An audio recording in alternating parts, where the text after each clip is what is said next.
What's up, guys, and welcome back to another Real Madrid review. PSG 4, Real Madrid nil. And yes, that isn't a April Fool's joke or anything like that. That is actually serious. Now, I wanted to start off by saying this. I thought that the days of losing 4-0 to Man City, losing 4-0 to Barcelona twice, losing 5 to the Barcelona, losing 3-0 to Arsenal, I thought those days were beyond Real Madrid. I thought coming into this, it's a fresh start, new manager, things are gonna change, right? No. This is going to stay the same until the club decides enough. We are not here to settle for second in La Liga, a Champions League semi-final probably, if we even get there, and constantly losing in big games against the best teams in the world. Against Barcelona, against PSG, against Liverpool, we are going to look like a mark, right? We are going to get humiliated every time we play these teams if things don't change. So before we get on to the football of this game, right? This is a warning to Xabi Alonso in terms of the job is bigger than you think. The problems are bigger than you might have thought. Okay? The problems are clear for everyone to see. The problems have been clear for everyone to see. And the club, the board, Florentino Perez, we need to see reinvestments. I don't care about this let's wait for a free signing, or I don't care about let's sign a young talented player from Brazil again.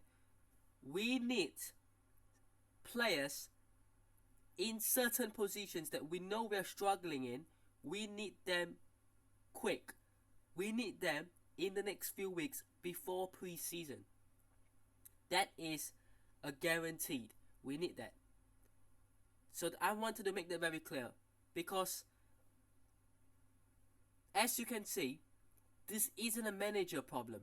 Now, that isn't me saying that Carlo Ancelotti was the right man or should have continued. I think that what we've seen from Xabi Alonso prior to this PSG game have been a drastic change.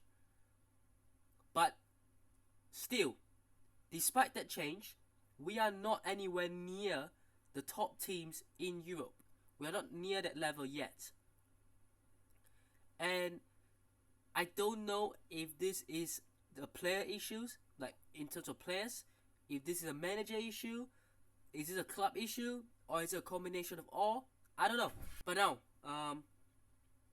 we go back into this game, right? I will be doing a separate video, two videos actually, separately, talking about, firstly, what we've learned from the Club World Cup in terms of Real Madrid, and also the problems that Xabi Alonso faces currently right now. So I will dive a little bit more in depth in those videos coming in the next few days, and whatever other transfer deals that we have as well along with that. But before we get into this, I have been streaming on Twitch for a couple of days. If you guys haven't already, come and check me out. Link in the description below. But now, talking about this game. Yeah, it was disgusting. It really was. I thought PSG were just... Man, they were just so... I don't think I've seen that. Even when Barcelona humiliated Real Madrid last season like twice, you know, it wasn't that performance from PSG worthy. I haven't seen that probably since Man City when we lost 4-0 to them in the Champions League a couple of seasons ago. And that gave me that sort of vibe again, where PSG were just so dominant. Real Madrid, we couldn't get a shot on goal, right? I know we probably had a couple of shots on goal, but the only shot on goal I remember was it Militao who took the shot in towards the end and shot at Donnarumma. Donnarumma had nothing to do, bro. Like, he had nothing to do for majority of the game.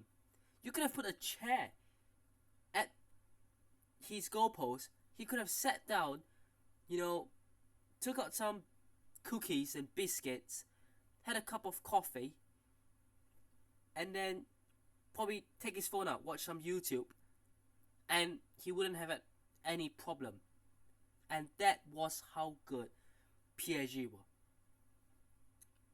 Every player from PSG were very good, right? Let's just admit that Donnarumma was good, but again, he didn't have to do anything.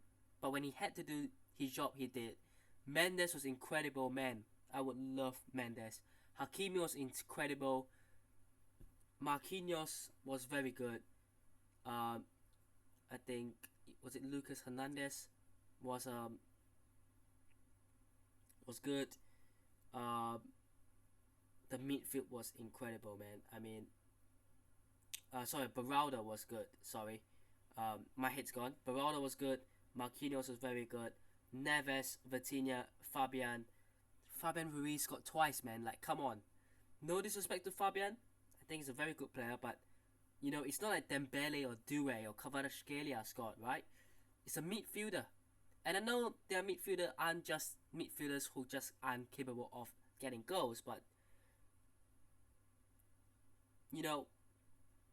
for Fabian Ruiz to be able to take up positions to score like that tells you a lot. Vitinha was insane. Jordan Evans was very good. And the front line was very good. Doué was causing problems. Kvaratskhelia, not as much, but still Valverde just couldn't live with him. And also Kvaratskhelia was coming back to help defend. Something that our players, in particular the attackers, don't seem to like to do. Dembele was probably the man of the match, to be honest, along with Fabian. Like, he was just incredible. Ramos came on. Scott was very good as well. Barcola was very good. I don't know what to say, man. Like, this just feels so... Yikes. Let's just get through the game. First goal, Asensio. Ball comes in, no danger, no harm. There's no one in the box, okay? No PSG player was in the box except for Asensio, who was our defender, right? So, in that moment, no one would have expected anything to go wrong. An opponent puts a ball into the box, no one is in there for them to attack it. You just get the ball, pass it out, clear the way, easy. Asensio decide, I'm gonna turn into prime Iniesta and try to do this control fancy shit. Nope. Dembele decides, you know what? Yeah, not today, buddy. Just tackles him, gets the ball, gets fouled by Courtois supposedly, but it doesn't matter because Fabian Ruiz is there to tap it into the empty net. An absolute shambles from Asensio. And it's not his first, it's not his second, it's his third mistake this tournament. Giving away the penalty to Al Hilal was something that we said that is something he needs to add to his game in terms of that maturity, that knowledge. And then he got the red card against Pachuca. We thought, okay, you know what? Again, he was taking one for the team. Maybe you'll get better, right? You will get better. And then that against PSG, come on now, right? That was shocking. Then Rudiger, this experienced player, the experienced defender. I never would have expected Rudiger to make that mistake. He gets the ball back, tries to make a back pass to Courtois, and I hate this, by the way. I hate this. The amount of times the defense was constantly trying to pass the ball back to Courtois was sickening. Do you know how much PSG were pressing? And do you know the consequences if you constantly pass it back and they're having 3-4 players charging at your defense and particularly your goalkeeper? The likelihood of your team backline making a mistake is higher. The second goal, it wasn't that. It was like he just miskicked it. And Dembele was there. He was ready to pounce, wins the ball, and scores a 1v1. Like, come on, right? We give away 2 cheap goals in 10 minutes. That is a joke. Yes, we probably still would have lost anyways. But the way we gave away the 2 goals based off mistakes, it's unbelievable. If we considered 4 goals because we were shit and we genuinely were outplayed in every aspect, fair enough. But the fact that 2 of the 4 goals were due to mistakes, it's a joke, right? It's a joke. And then to add salt to the wound, PSG went to get a third. Fabian Ruiz again. Like, what are we doing, guys? What are we doing? And then towards the end, Ramos added a 4th. Again, a simple goal. A very simple goal. But my biggest issue is the first 2 goals that we just gave away. Just like that. Now, I want to talk about the team. And like I said, to PSG, their team, Luis Enrique, he came out after the match. He did his post-match interview. And this is something that I can't but to respect. Like, I respect Enrique for this. And I do like Luis Enrique as a manager, as a person. Although he used to manage Barcelona, he obviously did play for Real Madrid in his career before, during his younger youth days. But what he said after the game was that he told the reporter, who I think asked him something about, comparing him and Xabi Alonso, and he said, look, you can't compare. Xabi Alonso has been there for basically a day, I have been here for 2 years. The project is at its different stages right now. So I respect that from Luis Enrique. That's fair analysis. I don't like the question. I think it was a stupid question to ask, related to comparing the 2 of them, to be honest. But in terms of that classy, respectful, matured answer, you have to give it to Luis Enrique. And over the team, PSG, we have never really liked PSG, but they are just the best footballing side in the world right now. So I'm not going to be here to look at PSG and hate on PSG. I am here to look at Real Madrid and ask, why are we not capable of being that level? Why can't we compete with PSG? Because they have their flaws. They pounced on 2 mistakes. They pounced on 90 minutes of an easy game against a team that had a big problem. Okay? We were a very easy team to play against for PSG. Right? That's not to say that PSG aren't a good team, but it doesn't help that Real Madrid have been playing crap. So, I'm here to look at Real Madrid. Why are we playing crap? Why? Now, starting 11. Courtois, Fede Valverde, Bellingham, and Mbappe. 4 players we can cut some slack to.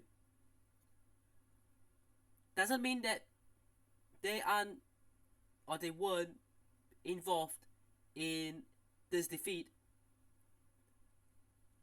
but they were the 4 players that I saw out there trying and giving out their all. And that's not to say that the other players were miles worse. I'm not saying the rest of the team was a lot worse. I don't think anyone was good. I don't think anyone was I don't think anyone individually was terrible. I know people will look at Asensio and Rudiger and shift the blame, but obviously, apart from that, the rest of the team, you know, yeah. But like I said, Courtois, like, I just don't know what else Thibaut Courtois can do. He made a big, was it double save in the first 3 minutes or something before we considered, right? Like, Courtois is the best keeper in the world, and he will keep doing what he does until his teammates screw it up for him, right? Which was the case for the first and second goal. But as a shot stopper and as a clutch moment keeper, he is always going to help this team out. And I just feel bad for Thibaut Courtois because whatever effort that he puts in, and he's the one who always speaks to the media after the game, right? But I just look at Thibaut Courtois and I think I just don't see any blame for Thibaut Courtois. There's nothing more I could expect from him. Fede Valverde played off position. He was playing on the right, and that was the first mistake that Xabi Alonso made. I'm not sure how fit Carvajal is, but you have to take the gamble for me. I think playing Valverde on the right was too risky. I know Trent's injured, but Valverde on the right means not only do you play him on the right, you also take him away from the center of the midfield. Very, very risky bold move. Didn't pay off. Screwed the team up as a whole. Not good enough. But we saw effort. We saw him running for the team.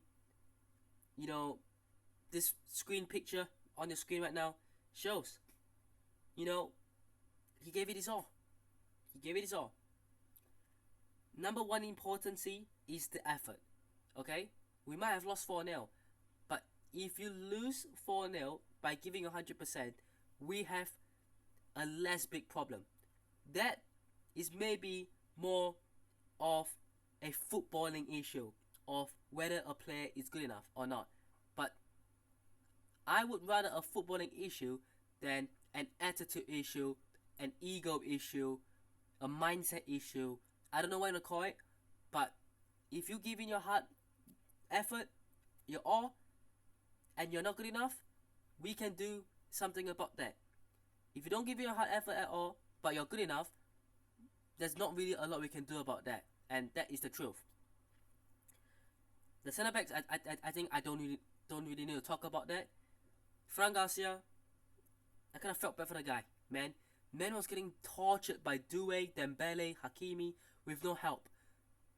Like, I can't blame him too. Like, okay, I'll put him with Courtois, Valverde, Bellingham, and Mbappe, I guess, because man was getting bullied, right? He's like a 5-year-old getting bullied by a bunch of 15-year-olds, man. Like, not only is he not the most physical, strong player, he was facing against the best player in the world in Dembele, probably the best right back in the world in Hakimi, probably the best young player in the world right now in Doué, probably.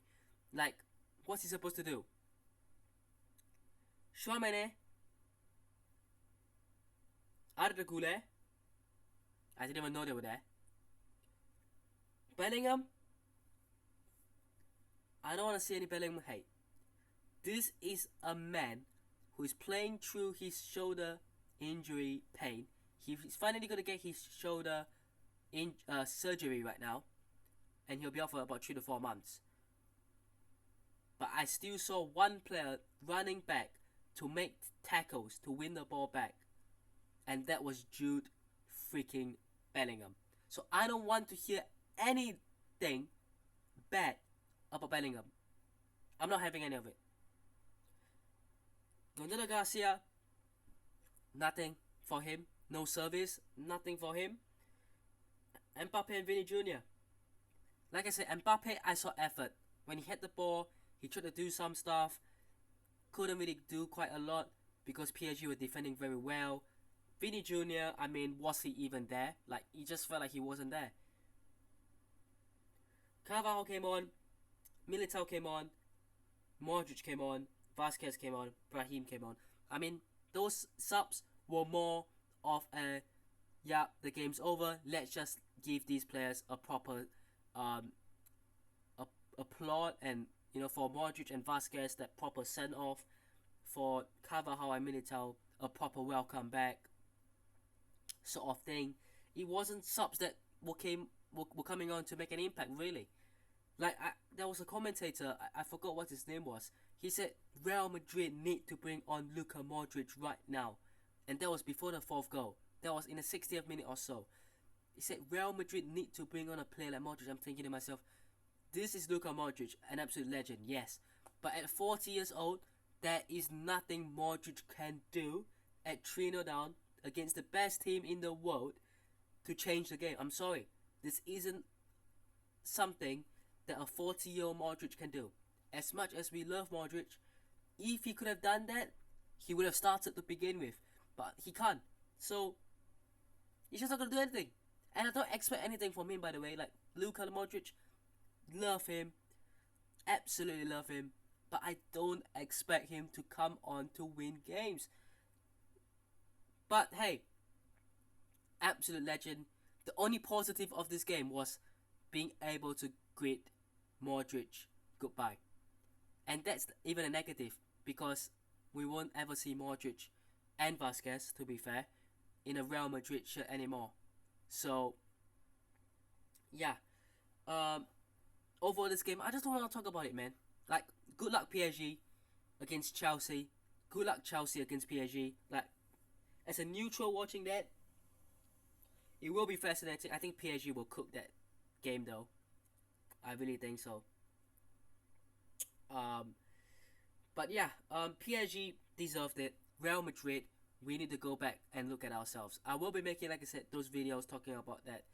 But yeah, hope you guys have enjoyed today's video. Hit the thumbs up, subscribe to the channel on already, and I'll see you guys in the next one. Peace.